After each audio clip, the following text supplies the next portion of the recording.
صبح بلوچستان میں ہونے والے ایک خودکش بم دھماکے کے نتیجے میں ہلاکتوں کی تعداد بڑھ کر 57 تک پہنچ گئی ہے، جبکہ زخمیوں کی تعداد اب تقریباً 70 بتائی جا رہی ہے۔ صوبائی پولیس کے نائب سربراہ کے مطابق حملہ آور نے مستونگ قصبے میں ایک مسجد کے باہر جمع ہونے والے لوگوں کو نشانہ بنایا۔ یہ لوگ پیغمبر اسلام کا یوم پیدائش منانے کے لیے جمع ہوئے تھے۔ زخمیوں کو مقامی اسپتال منتقل کیا گیا ہے، جبکہ حکام نے ہلاکتوں میں اب بھی اضافے کا خدشہ ظاہر کیا ہے۔ ابھی تک کسی بھی تنظیم نے اس حملے کی ذمہ داری قبول نہیں کی۔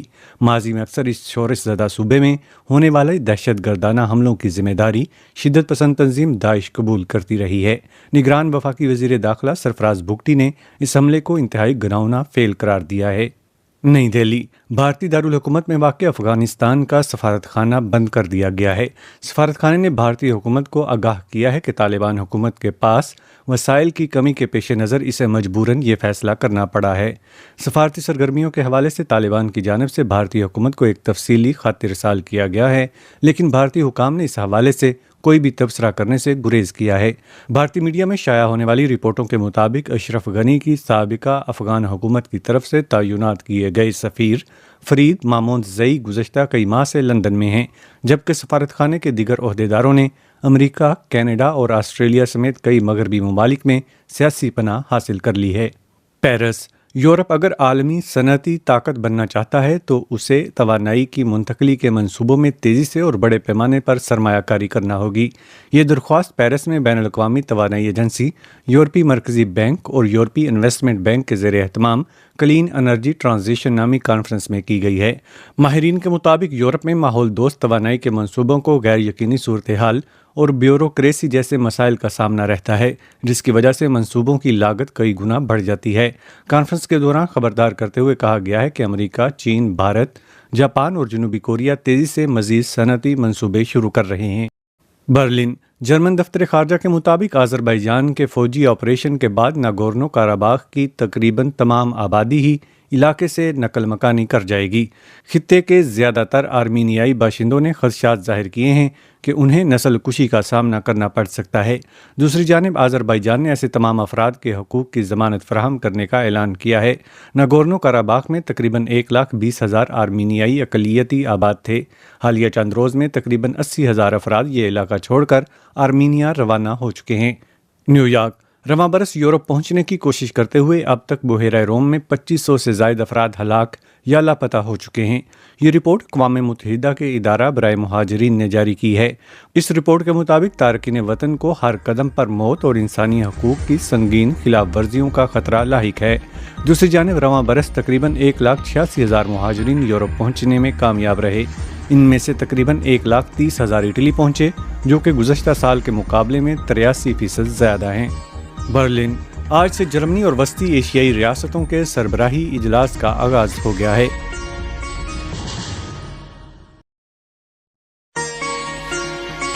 پاکستان کے شہروں مستونگ اور ہنگو میں دہشت گردانہ بم دھماکوں میں درجنوں افراد جاں بحق ہو گئے۔ پاکستانی میڈیا کے مطابق صوبہ بلوچستان کے شہر مستونگ میں مسجد کے قریب ہونے والے خودکش بم دھماکے میں کم سے کم 47 افراد جاں بحق ہو گئے، جبکہ 60 عام شہری زخمی ہوئے ہیں۔ مستونگ میں پولیس عہدیداروں کا کہنا ہے کہ خودکش دھماکہ مستونگ شہر کے الفلاح روڈ پر واقع مدینہ مسجد کے قریب ہوا، جہاں لوگ عید میلاد النبی کی مناسبت سے جمع ہو رہے تھے۔ اسی مسجد سے جلوس سے عید میلاد النبی نکلنے والا تھا۔ پولیس حکام کا کہنا ہے کہ خودکش حملہ آور نے خود اپنے آپ کو ڈی ایس پی سٹی کی گاڑی سے ٹکرا دیا، جس کے بعد زوردار دھماکہ ہوا۔ میڈیا ذرائع نے مستونگ دھماکے میں مرنے والوں کی تعداد 50 سے زائد بتائی ہے، جبکہ مقامی انتظامیہ نے 43 افراد کے جاں بحق ہونے کی تصدیق کی ہے۔ مستونگ اور کوئٹہ کے اسپتالوں میں ایمرجنسی نافذ کر دی گئی اور زخمیوں کو اسپتال منتقل کر دیا گیا ہے۔ زخمیوں میں متعدد افراد کی حالت تشویشناک ہے۔ مستونگ میں جاں بحق ہونے والوں میں ڈی ایس پی بھی شامل ہیں۔ حکام کہنا ہے کہ مستونگ دھماکے میں انتہائی طاقتور بارودی مواد استعمال کیا گیا۔ ادھر صوبہ خیبر پختونخوا کے شہر ہنگو کے تھانہ دوآبہ کی مسجد میں دھماکے میں کم سے کم 4 افراد جاں بحق ہو گئے۔ ہنگو کے ایک SHO نے بتایا کہ دھماکہ نماز جمعہ کے دوران ہوا، جب لوگ خطبہ سن رہے تھے۔ دھماکے میں 12 افراد زخمی ہوئے۔ پولیس کا کہنا ہے کہ مسجد میں 30 سے 40 نمازی موجود تھے۔ حکام کا کہنا ہے کہ 2 حملہ آوروں میں سے ایک حملہ آور پولیس کی فائرنگ میں مارا گیا ہے۔ پاکستان اور افغانستان کی سرحد پر پاکستانی فوجیوں اور کالعدم ٹی ٹی پی کے دہشت گردوں درمیان تصادم میں 4 پاکستانی فوجی مارے گئے ہیں۔ پاکستانی فوج کے شعبہ تعلقات عامہ نے بتایا کہ سیکورٹی فورس کے جوانوں نے پاکستان اور افغانستان کی سرحد کے قریب ژوب میں کارروائی کر کے ٹی ٹی پی کے دہشت گردوں کی افغانستان سے پاکستان میں دراندازی کی کوشش ناکام بنا دی۔ پاکستانی فوج نے کہا کہ ٹی ٹی پی کے دہشت گرد عناصر افغانستان سے پاکستان میں داخل ہونے کی کوشش کر رہے تھے۔ اسی وقت پاکستانی فوجیوں نے کارروائی شروع کر دی، جس کے دوران 4 پاکستانی فوجی مارے گئے۔ پاکستانی فوج کا کہنا ہے کہ فائرنگ کے تبادلے میں 3 دہشت گرد بھی ہلاک اور متعدد دیگر زخمی ہوئے ہیں۔ نئی دہلی میں افغانستان کے سفارت خانے کی سرگرمیاں تعطل سے دوچار ہو گئی ہیں۔ افغانستان سے موصولہ رپورٹ کے مطابق نئی دہلی میں افغانستان کے سفارت خانے نے ایک بیان میں کہا کہ خراب صورتحال کی بنا پر اس ملک میں اپنی تمام سرگرمیوں کو روک رہا ہے۔ نئی دہلی میں افغانستان کے سفارت خانے کے بیان میں کہا گیا کہ یہ فیصلہ حکومت ہندوستان کی جانب سے حمایت نہ کیے جانے کے سبب لیا گیا ہے۔ اس رپورٹ کے مطابق ہندوستان میں افغان سفارت خانے نے گزشتہ 6 ماہ کے دوران ہندوستان کی وزارت خارجہ کو متعدد سفارتی نوٹ بھیجے ہیں، لیکن ان درخواستوں میں سے کسی بھی درخواست پر توجہ نہیں دی گئی، جن میں اسٹریٹجک پارٹنرشپ کے معاہدے اور دیگر 2 طرفہ معاہدے شامل ہیں۔ دہلی میں افغان سفیر فرید ماموندزی نے کچھ عرصہ قبل کہا تھا کہ اس ملک میں طالبان کے اقتدار میں آنے کے بعد نئی دہلی میں افغان سفارت خانے کا کابل کے ساتھ کوئی سیاسی تعلق نہیں ہے، تاہم اس نے ہندوستان میں افغان شہریوں کو خدمات فراہم کرنا جاری رکھا ہے۔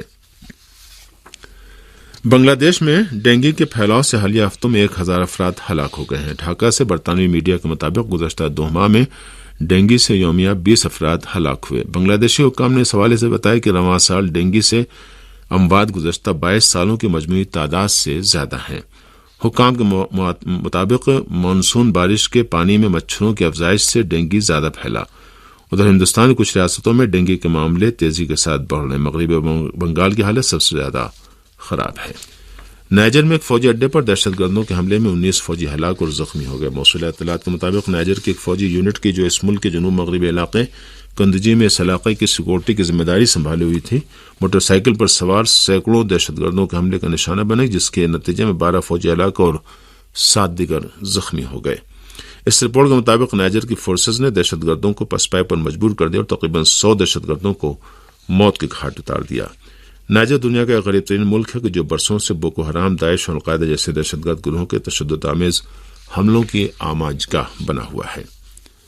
روسی صدر نے قانون پر دستخط کر دیا کہ جس کے روس سے دونیسک اور لوہانسک ایک بار پھر روس سے ملحق ہو گئے۔ روس کے قومی دنوں کے قانون میں کی گئی ترامیم کی بنیاد پر اب 30 ستمبر کی تاریخ کو دونیسک اور لوہانسک علاقوں کے ایک بار پھر روس سے ملحق ہونے کے دن کے طور پر قومی جشن منانے اور عام تعطیل کا دن اعلان کیا گیا ہے۔ غلام باسط صاحب، آپ سے جاننا چاہیں کہ آج پاکستان میں جبکہ عید میلاد النبی منایا جا رہا ہے تو وہاں جب لوگ پروگرام میں شامل ہونا چاہتے تھے اور اس جلوس میں شرکت کرنا چاہتے تھے، اسی موقع پر جو ہے دہشت گرد نے ایسا حملہ کیا، تو سوال یہ ہے کہ پیغمبر رحمت جو سب کے لیے رحمت بن کر آئے ہیں، چاہے وہ کوئی بھی ہو، بہر مسلمان ہے تو سب کے لیے رحمت ہے، تو اگر داعش دہشت گرد بھی ہے تو ایسے موقع پر ان کی اس کارروائی اور اس اقدام کا کیا مقصد تھا اور کیا چاہتے ہیں پاکستان میں؟ جی دیکھیں، آج پاکستان میں عید میلاد النبی ہے۔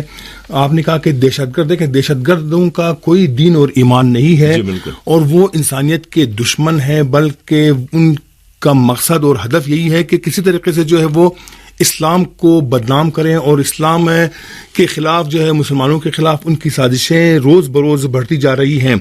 آج بھی جو مستونگ میں واقعہ ہوا وہ مدینہ مسجد کے قریب ہی لوگ جمع ہو رہے تھے عید میلاد النبی کے جلوس میں شرکت کرنے کے لیے، تو اس وقت جو ہے دھماکہ ہوا۔ اگر یہ دھماکہ 1 گھنٹے بعد ہوتا یا اس سے بعد ہوتا تو بہت بڑی تباہی مچ جاتی تھی، لیکن چونکہ اس وقت لوگ جمع ہو رہے تھے تو اس لیے جو ہے دھماکے میں اب تک جو ہے وہ 47 افراد جو ہیں جاں بحق اور 70 کے قریب جو ہے وہ زخمی ہوئے ہیں، جس میں ڈی ایس پی بھی شامل ہے۔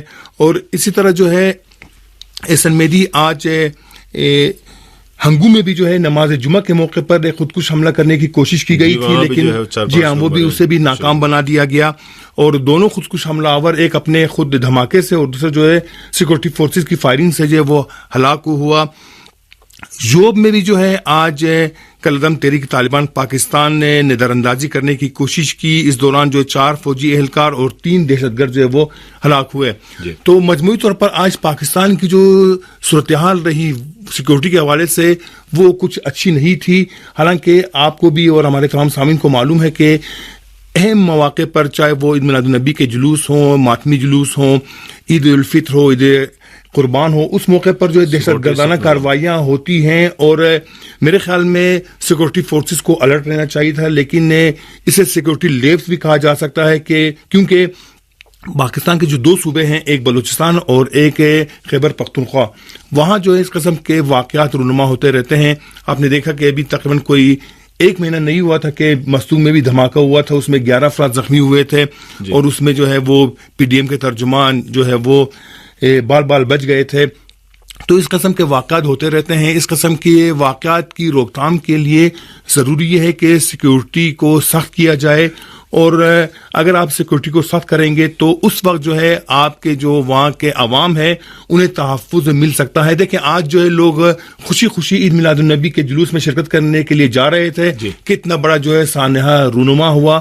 اور اب بھی جو ہاسپٹلوں میں جو ایمرجنسی نافذ ہے, بہت سے جو ہے وہ زخمیوں کو کوئٹہ منتقل کر دیا گیا ہے, جہاں تقریباً جو ہے ایک اطلاعات کے مطابق جو 20-22 زخمیوں کی حالت تشویشناک بتائی جاتی ہے.